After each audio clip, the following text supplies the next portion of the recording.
C'est une chasse dont le trésor n'a rien d'enviable. Dis-moi que ce tas de mâches fer est installé sur ce chemin de cette petite commune de 500 habitants. Dis-moi que ce collectif de riverains retrouve encore et toujours des déchets mal incinérés, avec le sentiment d'être devenu une poubelle loin de la ville. Oui, les chemins ont été transformés en décharges à ciel ouvert.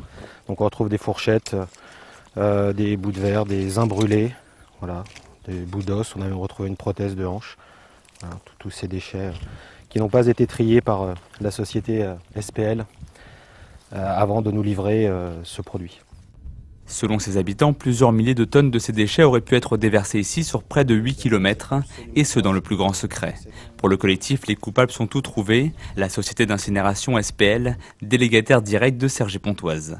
De son côté, l'agglomération ne nie pas que ces déchets soient issus en partie de son territoire, mais elle refuse d'endosser le rôle de pollueur, bien au contraire. Les principaux acteurs sont quand même un paysan, un gros agriculteur qui a commandé à une société privée 18 000 tonnes de mâche fer sans en parler à personne. Et là, en l'occurrence, Cergy-Pontoise n'est pas responsable. C'est comme si demain vous faites voler votre voiture, que la personne qui vous allez voler votre voiture a un accident et qu'on vous dit que parce que c'est votre voiture, vous êtes coupable. Voilà, vous êtes victime dans cette affaire. Donc moi je dirais plutôt que Cergy-Pontoise dans cette affaire est victime. Si l'agglomération se dit victime dans cette affaire, c'est que l'image verte que veut se donner Cergy-Pontoise a été légèrement écornée. Une petite victoire pour le collectif qui attend maintenant l'enlèvement du mâche fer et la remise en état des chemins.